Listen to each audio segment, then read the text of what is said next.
Welcome प्यारे बच्चों। आज हम हिंदी व्याकरण के एक बहुत ही महत्वपूर्ण टॉपिक पत्र लेखन पर चर्चा करेंगे। पत्र लेखन एक ऐसा टॉपिक है जो कक्षा 3 से ही प्रारंभ हो जाता है और चाहे हाफ ईयरली एग्जाम हो, एनुअल एग्जाम हो या बोर्ड एग्जाम हो, ये हर साल परीक्षा में पूछा जाता है। तो अगर आप कक्षा 11वीं या 12वीं में हैं तो आप लोगों के पास पेपर में दो औपचारिक पत्र पूछे जाते हैं। जी हाँ, कक्षा 11वीं और 12वीं में आपके पास दो जो है फॉर्मल लेटर आते, इनफॉर्मल नहीं आते, कक्षा 11वीं और 12वीं में, और दोनों में से आपको एक करना होता है। और अगर आप कक्षा 9वीं और 10वीं के छात्र हैं तो आप लोगों के पास एक फॉर्मल लेटर आता है, औपचारिक पत्र, और एक अनौपचारिक पत्र आता है, और आपको दोनों में से एक करना होता है। तो 9वीं और 10वीं के लिए तो आपको क्या है, औपचारिक पत्र भी पेपर में पूछा जाता है और अनौपचारिक पत्र भी।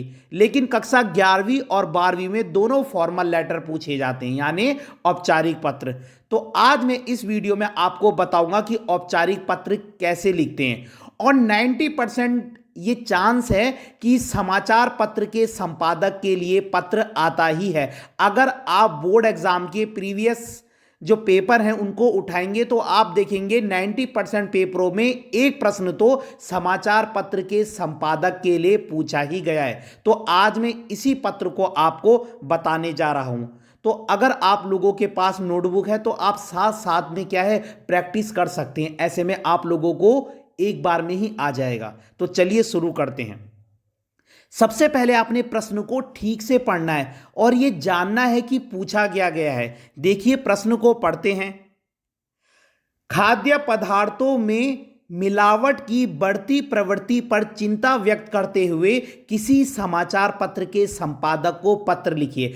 खाद्य पदार्थों यानी खाने की चीजों में आजकल क्या बढ़ती जा रही है, मिलावट हो रही है। आप लोग देखते ही हैं, ये जो चावल है, दालें हैं, इनमें बहुत ज़्यादा मिलावट हो रही है। और भी चीज़ें, तो खाने की चीज़ों में आजकल बहुत ज़्यादा मिलावट हो रही है। तो इस पर चिंता व्यक्त करते हुए किसी समाचार पत्र के संपादक को पत्र लिखना है। तो सबसे पहले क्या करना है आप लोगों ने, सबसे पहले हम अपना एड्रेस लिखते हैं। ठीक है, सबसे पहले हम अपना पता लिखते हैं। तो यहां पर मैं प्लेस का नाम लिखने की आवश्यकता नहीं है, आप केवल परीक्षा भवन लिखेंगे और उसके आगे पूर्ण विराम लगा देंगे। यहां पे जगह का नाम लिखने की भी आवश्यकता नहीं है, आप परीक्षा भवन लिखकर पूर्ण विराम लगा सकते हैं, क्योंकि उस समय आप एज अ स्टूडेंट ये पेपर दे रहे हैं। तो आप लोगों का पता क्या होगा, एग्जाम हॉल ही होगा। तो आप लोग हिंदी में लिखेंगे परीक्षा भवन और पूर्ण विराम लगा देंगे।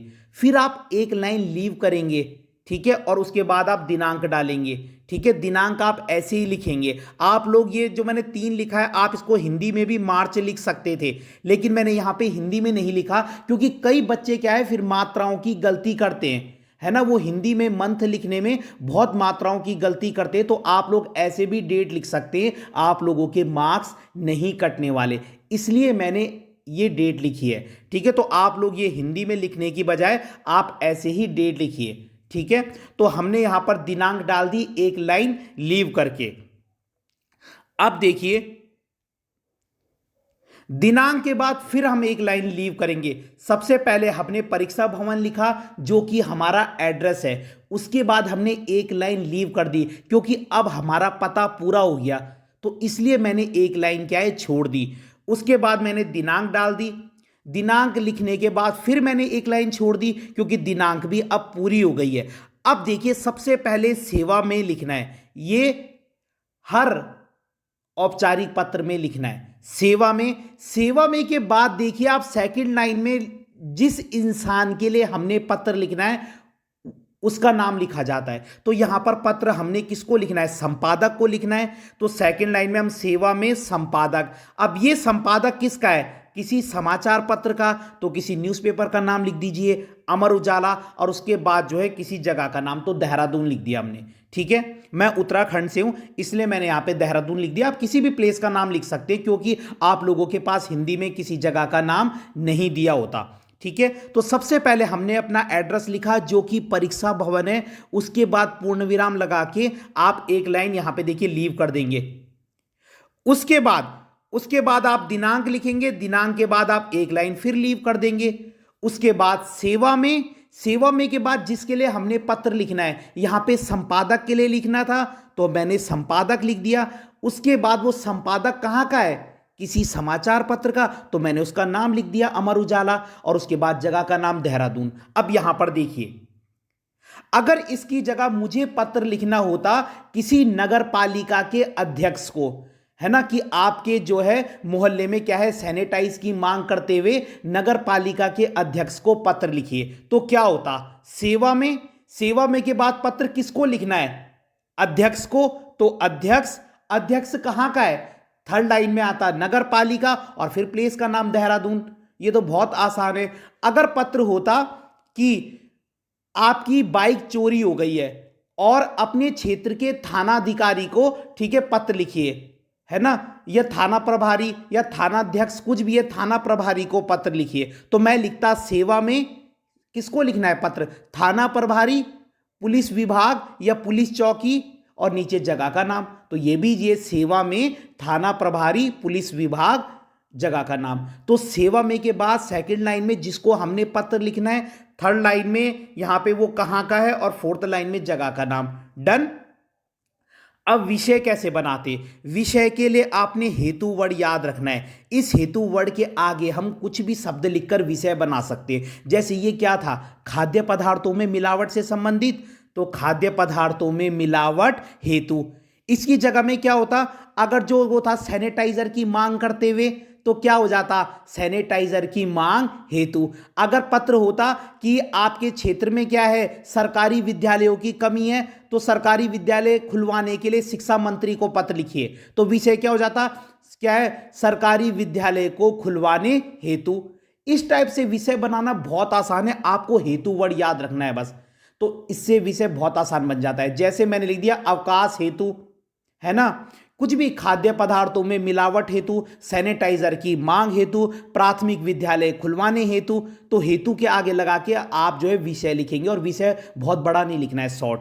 अब देखिए उसके बाद फिर आपने एक लाइन लीव करनी है। आप देखोगे एक लाइन कहां कहां पे लीव करनी है, परीक्षा भवन के बाद, दिनांक के बाद, उसके बाद जो हमने प्लेस का नाम लिखा उसके बाद, विषय लिखने से बाद में, ठीक है। देखिए जहां जहां पे अपने आप में सब चीजें अलग है, परीक्षा भवन हमारा पता था, ठीक है, परीक्षा भवन हमारा पता था, तो बिल्कुल उसके बाद हमने एक लाइन लीव कर दी। उसके बाद दिनांक लिखी वो सबसे अलग है, तो एक लाइन लीव कर दी। उसके बाद ये अपने आप में एक साथ था, इसके बाद एक लाइन लीव कर दी। फिर विषय एक साथ था, एक लाइन लीव कर दी। उसके बाद अब कंटेंट लिखना है, तो उससे पहले एक लाइन लीव कर दी। अब महोदय लिख के देखिए, मैं आपको बताता हूं कि कंटेंट कैसे स्टार्ट करना है। देखिए ये लाइन जो है आप हर पत्र में लिख सकते हो।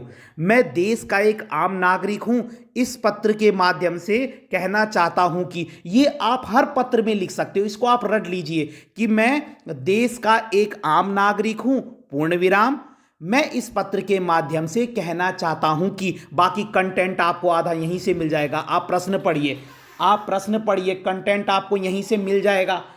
देखिए इसके बाद क्या लिखना है आपने, इसके बाद आपने लिखना है कि मैं देश का एक आम नागरिक हूं, इस पत्र के माध्यम से मैं कहना चाहता हूं कि देश में मिलावट होना आम बात हो गई है। इस मिलावट के कारण लोग बीमार हो रहे हैं, पूर्ण विराम, लोगों को अत्यधिक परेशानियों का सामना करना पड़ रहा है, पूर्ण विराम, और कई लोगों की मृत्यु भी हो रही है। देखिए मैंने छोटे छोटे वाक्य बनाए, मैंने कोई डिफिकल्ट शब्दों का प्रयोग नहीं किया है, मैंने छोटे छोटे सेंटेंस बनाए, और वो भी मैंने क्वेश्चनों की, ये जो प्रश्न दिया था यहीं से बना दिए। अब खाने की चीज़ों में मिलावट हो रही है तो क्या होगा, लोगों को परेशानी होगी, लोगों की तबीयत खराब होगी। ये छोटे छोटे वाक्य बना सकते हैं आप। आपको दो लाइन याद रखनी है, आपको दो लाइन याद रखनी है कि मैं इस देश का आम नागरिक हूं, पूर्ण विराम, मैं इस पत्र के माध्यम से कहना चाहता हूं कि, बस। और उसके बाद कंटेंट बनाना बहुत आसान है कि आजकल क्या है, देश में मिलावट होना आम बात हो गई है, इस मिलावट के कारण लोग बीमार हो रहे हैं, लोगों को अत्यधिक परेशानियों का सामना करना पड़ रहा है, कई लोगों की मृत्यु भी हो रही है। और फिर आपको ये अता वाली लाइन भी आप रट सकते हैं। यहां से आपको सेम लिखना है, बिल्कुल सेम, कोई भी समाचार पत्र के संपादक के लिए आप यही लाइन लिख सकते हो कि अतः आपसे निवेदन है कि आप इस समस्या को अपने समाचार पत्र के माध्यम से प्रकाशित करें ताकि आम जनता जागरूक हो सके। तो ये भी आप रट सकते हैं, ये आपके हर पत्र में काम आएगी। और यहां से भी आपको 2 लाइन ये काम आएंगी, कौन सी, कि मैं इस देश का आम नागरिक हूं, पूर्ण विराम, मैं इस पत्र के माध्यम से कहना चाहता हूं कि। तो आपने खुद क्या करना है, आपने बस ये बीच में 4 से 5 लाइन खुद ऐड करनी है बस। उसके बाद जब हम कंटेंट लिख देंगे, 1 लाइन छोड़ के धन्यवाद लिख देना, पूर्ण विराम, और 1 लाइन छोड़ के फिर क्या है, भवदिया और क ख ग, नाम तो हम लिख नहीं सकते। तो देखिए कितना आसान है। तो अगर आपको वीडियो पसंद आई हो तो लाइक कीजिएगा, कमेंट कीजिएगा, और अगर आपका कोई भी प्रश्न हो तो आप मुझसे कई बार पूछ सकते हैं कमेंट के माध्यम से। धन्यवाद।